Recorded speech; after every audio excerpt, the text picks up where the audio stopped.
Эстонские компании лидируют на мировом рынке сборных деревянных домов. Литовский концерн завоевывает американский рынок мебели. Подробнее об этом и многом другом смотрите во второй части выпуска о лесообработке стран Балтии. Здравствуйте, уважаемые ютуб-зрители! Вас приветствует бессменный автор проекта «Реальная Балтия» Андрей Деменков. Представляю вам настоящие Эстонию, Латвию и Литву, а не вымышленные российскими пропагандистами и их многочисленными подпевалами на просторах Ютуба, я рассказываю, помимо прочего, о довольно внушительной обрабатывающей промышленности региона. В предыдущем видео я начал рассказ о лесоперерабатывающей промышленности, одной из ведущих во всех трех странах.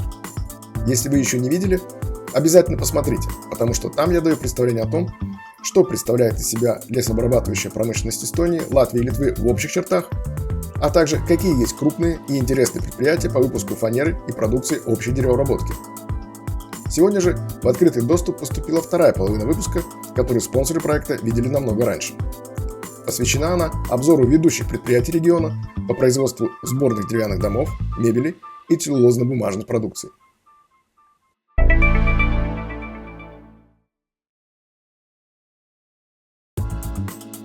Особый сектор – производство сборных домов. В начале 2010-х Эстония вырвалась в мировые лидеры по их экспорту, и несмотря на нынешние проблемы со сбытом и падение производства, по-прежнему неоспоримый чемпион на этом рынке. В 2023 году суммарный экспорт деревянных сборных домов составил без малого 400 миллионов евро. Литва, которая занимает второе место, поставила аналогичной продукции лишь на 164 миллиона. Однако в Литве доминирует множество небольших производителей. В Эстонии же выделяется настоящий крупняк. Здесь хорошим наглядным примером может служить Harmet ОЮ. Основана в 1997 до 2017 имела 4 завода в Таллине, Пярну, Туттерма и Лиексе, Финляндии. В 2017 в Кумно под Кейла начал работу новый и самый крупный завод. Harmet занимается проектированием, производством и монтажом сборных модульных домов, не только жилых, но и общественных зданий, гостиниц, школьных и офисных блоков. В 2023 году в компании было занято около 800 сотрудников.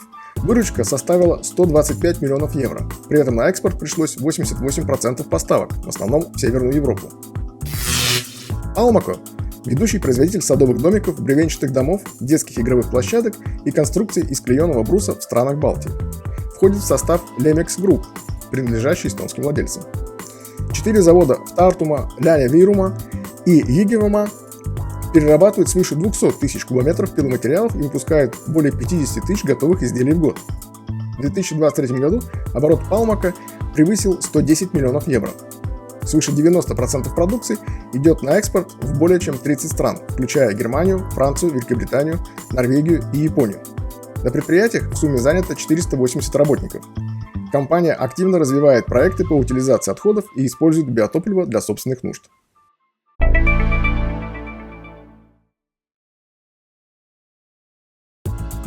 В Литве не так много лесов, как в Латвии или даже Эстонии, но это не мешает ей обладать мощной деревообработкой, которая особенно сильна производством мебели.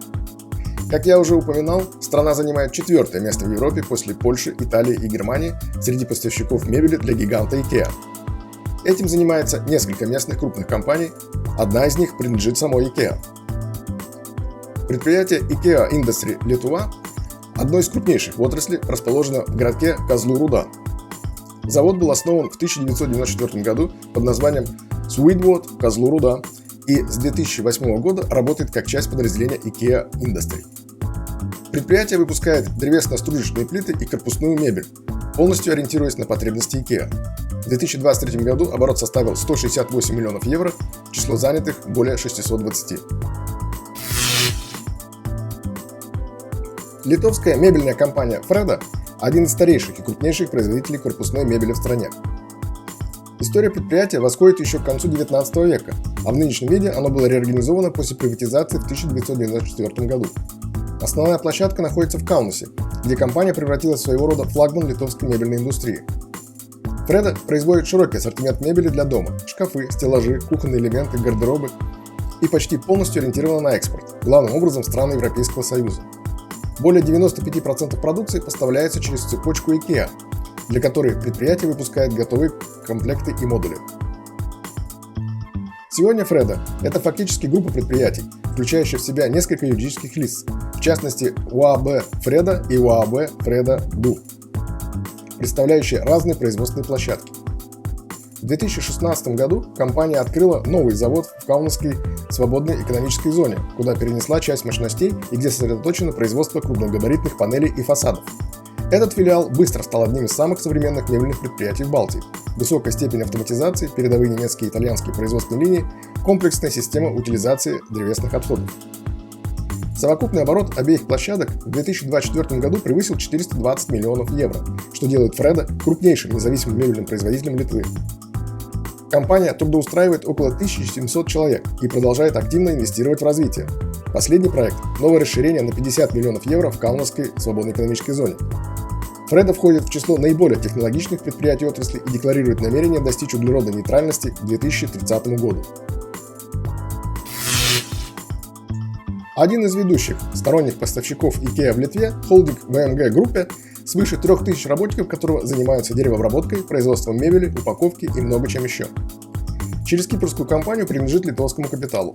Центром объединения служит завод в Клайпеде, основанный еще в далеком 1899 году. Помимо поставок для IKEA, группа выпускает мебель под собственными брендами и занимается проектами в сегменте коммерческих интерьеров. Производственные площадки расположены помимо Клайпеды в Шилуте, Григишкисе и Плунге. В 2019 еще и в Польше был куплен завод по деревообработке и производству мебели. В 2023 году оборот VMG группе превысил 407 миллионов евро, из которых около 90% пришлось на экспорт в 50 стран мира. Компания активно инвестирует в научно-исследовательскую деятельность, автоматизацию и экологические инициативы.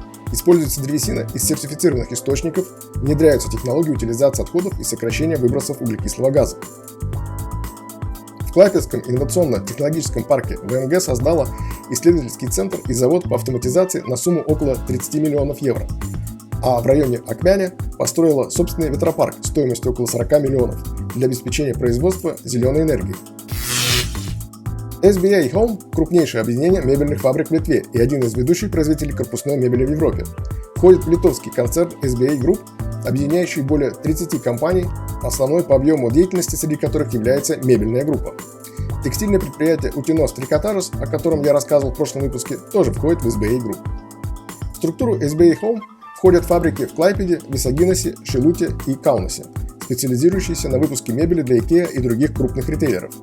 На предприятиях занято более 2700 сотрудников. В 2023 году оборот мебельного дивизиона превысил 334 миллиона евро. При этом более 90% продукции идет на экспорт почти в 50 стран мира, от Америки до Азии, США, Великобританию, Францию, Испанию, Канаду и другие. SBA активно инвестирует в модернизацию, автоматизацию и экологические проекты. В Каунасе действует центр разработки решений в сфере роботизации производства Robotex. На предприятиях группы уже используется свыше 60 промышленных роботов. В 2025 году группа завершает строительство завода SBA Home в Северной Каролине, США, с инвестициями в 70 миллионов долларов, первого литовского мебельного производства в Америке. Narbutas Group – ведущий литовский производитель офисной мебели, ориентированный на средний и премиальный сегмент. Компания возникла в 1991 году в Укмерге и за 3 десятилетия превратилась в международный холдинг с филиалами и шоурумами в более чем 60 странах. Основная производственная площадка расположена в Укмерге, где на предприятиях группы работает около 1000 человек. Narbutas специализируется на производстве столов, перегородок, кресел и систем хранения, совмещая серийные и индивидуальные решения. Компания активно экспортирует. Более 90% продаж приходится на зарубежные рынки, главным образом Великобританию, Германию и скандинавские страны. В 2023 году оборот составил 158 миллионов евро, в 2024 – 168 миллионов, что делает Narbutas крупнейшим в Литве производителем офисной мебели. В 2024 Narbutas начала строительство второго завода в Укмерге стоимостью 110 миллионов, рассчитанного на дальнейшее удвоение мощностей и создание 300 новых рабочих мест. Проект имеет статус крупного инвестиционного и входит в государственную программу поддержки экспортоориентированных производств. Компания активно развивает собственный дизайн-центр и лабораторию эргономики, выпуская продукцию, которая неоднократно отмечалась европейскими премиями за дизайн и инновации. Компания Vilnius Baldai AB – один из старейших производителей мебели в Литве и постоянный партнер IKEA уже более 30 лет. Основанное в 1883 году столярное производство в межвоенный период стало известной мебельной фабрикой, а после Второй мировой войны было национализировано и в советское время превратилось в одно из крупнейших предприятий мебельной промышленности республики. После реституции и приватизации в 1990-е годы Вильнюс Балдей сохранила специализацию на корпусной мебели, но полностью переориентировалась на экспорт. Сегодня вся продукция компании выпускается под заказ IKEA. Это шкафы, стеллажи и другие модульные элементы, производимые серийно по стандартам концерна. В 2023 финансовом году выручка компании составила 98 миллионов евро, численность работников порядка 700 человек. Производственная площадка в Вильнюсе постепенно автоматизируется. В 2024 году началась программа модернизации и внедрения роботизированных линий, в которые инвестировано около 30 миллионов. Компания котируется на Вильнюсской бирже, ее крупнейшим акционером является литовская Инвалда и НВЛ. За счет полной интеграции в цепочку IKEA предприятие демонстрирует устойчивую загрузку мощностей и остается одним из самых стабильных экспортеров литовской мебельной отрасли. Компания Vita Baltic International OAB, основанная в 1997 году в Алитусе, входит в британскую группу The Vita Group, одного из крупнейших производителей пенополиуретана в Европе. Литовское подразделение специализируется на выпуске поролона и готовых изделий из ППУ для мебельной, автомобильной и упаковочной промышленности. Vita Baltic – одно из старейших предприятий Алитуса и крупнейший в Балтии поставщик мебельного пенополиуретана. Продукция экспортируется более чем в 20 стран, включая Германию, Швецию и Финляндию. В 2024 году оборот составил 63 миллиона евро, персонал порядка 300 человек. Компания активно внедряет экологичные технологии переработки и возврата отходов и регулярно отмечается за инновационные решения в области устойчивого производства. Actona Lithuania UAB, которая до прошлого года называлась Tikka Furniture, один из крупнейших в Балтии производителей мягкой мебели, специализирующийся на диванах, креслах и модульных системах для европейских брендов. Основана в 2005 году как часть датской группы Tikka. Занято 640 работников. Производственные мощности позволяют выпускать свыше 200 тысяч единиц мебели в год. В 2023 году оборот компании составил 54 миллиона евро, более 95% продукции идет на экспорт, главным образом в Данию, Германию, Нидерланды, Великобританию и Швецию. В Латвии показательным примером может служить крупная мебельная фабрика компании Quist CA недалеко от Сигулды, которая принадлежит датскому объединению Quist Industries. Специализируется на производстве деревянной мебели и комплектующих премиум-класса. Значительная часть продукции идет на экспорт в страны Северной и Западной Европы. Среди клиентов известные скандинавские мебельные бренды. Компания инвестирует в автоматизацию производства, расширяет ассортимент и уделяет внимание устойчивому лесопользованию, используя древесину из сертифицированных источников. В 2023 году на предприятии работало около 750 человек, оборот превысил 53 миллиона евро. Я уже упоминал, что лесоперерабатывающая промышленность Эстонии сильно пострадала в 2020-м. Особенно тяжелый удар пришелся на мебельную отрасль.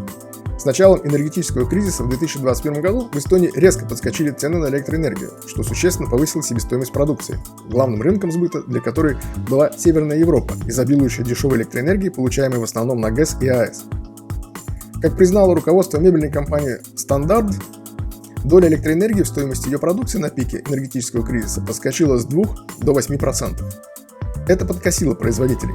К примеру, все тот же Standard, который еще в 2021 со штатом свыше 200 работников продал продукции на 26 миллионов евро, в 2023 урезал команду до 15 человек, а продажи до 5 миллионов. Компания, основанная в 1944 году, долгие годы была одним из ведущих производителей офисной и гостиничной мебели в регионе, экспортируя до 70% продукции в Скандинавию и Центральную Европу. Во второй половине 2000-х Стандарт поставлял мебель даже до европейских отделений Mercedes-Benz. Падение спроса в 2022-2023 годах привело к резкой реструктуризации бизнеса. Большая часть производственных площадей в Таллине была продана или сдана в аренду, а сама Стандарт сосредоточилась на проектных поставках и сервисном обслуживании мебели.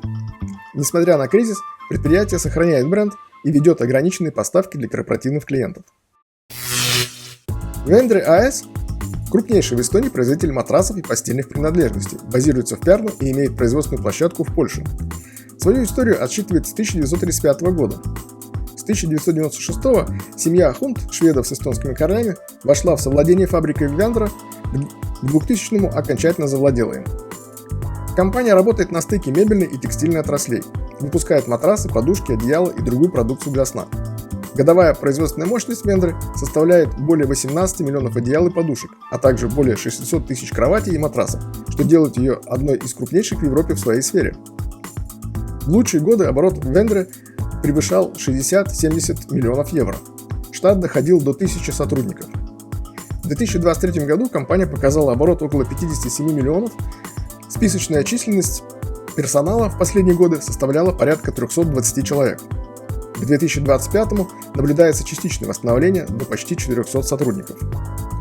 Большая часть продукции идет на экспорт, более чем в 30 стран, включая Германию, Скандинавию, Великобританию и Японию. Bellus Furniture – эстонская мебельная компания, основанная в 1997 году в Халляла и принадлежит местным предпринимателям. Производит диваны, кресла и кровати, предлагает клиентам широкий выбор отделки и настраиваемой конфигурации. Штат составляет 250 человек, которые в последнее время выпускают 50 тысяч единиц изделий. Продукция экспортируется главным образом в Скандинавию и Западную Европу. Bellus делает ставку на автоматизацию и массовую кастомизацию, позволяя клиентам заказывать модели по своему вкусу без лишних складских запасов. В лучшие годы оборот составлял 30-35 миллионов евро, но в 2022 он упал вдвое до 18 миллионов. Компания работала с перебоями, закрыла филиал в Ряпино, 40 человек, но справилась с трудностями и, судя по всему, выходит из кризиса.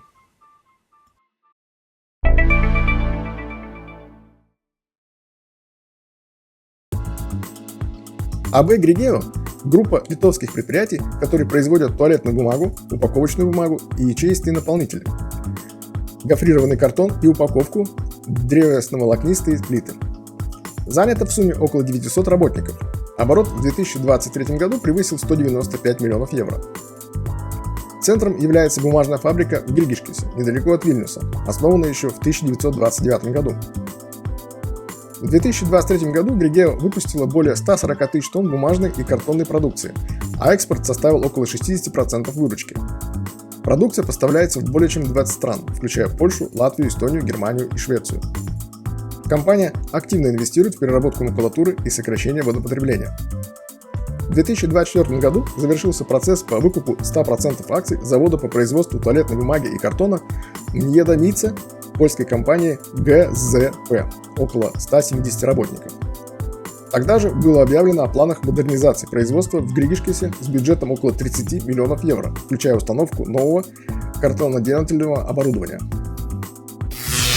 В 2006 за 150 миллионов евро скандинавскими инвесторами был построен целлюлозный завод Estonian Cell в Кунда мощностью в 170 тысяч тонн, один из крупнейших в странах Балтии.